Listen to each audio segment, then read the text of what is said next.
Many students become disheartened while learning Chinese because, let's face it, it's one of the most difficult languages for English speakers. But some of my students do learn it quicker because they follow certain principles and use practical tips that I'm going to share with you today. All the links mentioned in this video can be found below. Principle 1. Many young Chinese and Taiwanese want to practice their English with English speakers. Don't let them. When you travel to China or Taiwan, you have to have a phrase up your sleeve ready to respond to them, such as 我在这里学中文. 我想练习我的中文. As soon as you speak English, it's going to be very hard to switch to Chinese. Plus, you'll miss an opportunity to practice not only speaking, but also your listening. Also, if it's a social situation, you're setting a precedent that you're willing to conduct this and future conversations in English.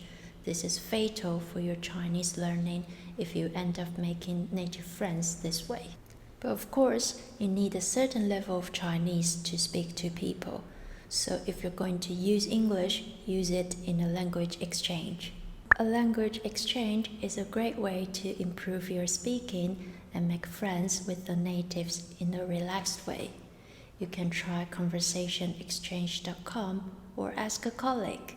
Make sure you set clear parameters like 1 hour in Chinese, 1 hour in English, and stick to them. You can also bring your audio diaries for your language partner to check. If you prefer a group setting, then meetup-style language groups could be for you, such as meetup.com. Another thing you can do is record an audio diary with your phone. You can use English for the words you don't know. That way, you're forcing your brain to make sentences instead of giving up just because you don't know a few nouns. Then, when you listen back, you can find the Chinese equivalents for the words you didn't know. This is great for learning vocab because it's relevant to you. And also, it's great for seeing how far you've come. Plus, if you get bored of doing a diary, you can talk about any topic you like. Cost of living, holiday plans, politics, anything, as long as you keep practicing. Principle 2. Accept that it's going to take time to develop your tone recognition ability. Chinese is a tonal language, but English isn't. You can't ignore the tones because Chinese only has about 400 different syllables, whereas English has 12,000. So, we rely on the tones to differentiate meaning. Research has shown that Chinese speakers use a different part of the brain to produce and identify tones. So if you're learning Chinese, you need to train your brain, which takes time.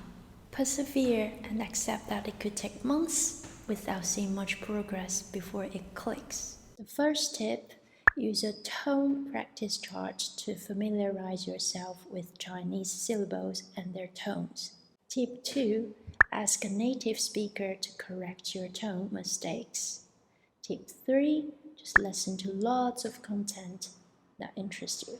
If you like video, Mandarin Corner is a China-based YouTube channel which conducts street interviews asking everyday people topical questions. It's fast, interesting, and has subtitles, ideal for higher levels. Comprehensive Chinese is a YouTube channel whose presenter speaks slowly and clearly, direct to camera, and uses gestures to help with understanding. It's ideal for lower levels, and the content is quite interesting. Listening to podcasts is also a great way to get exposure to authentic Chinese. And finally, listen back to your own audio diaries and see if you can self-correct. We are very interested to know what you think and what works for you. If you have anything to add, please leave comments below. Constructive criticism is also welcome. Feedback is helpful to us as we are trying to grow this channel and want it to be as helpful as possible. 谢谢你的支持。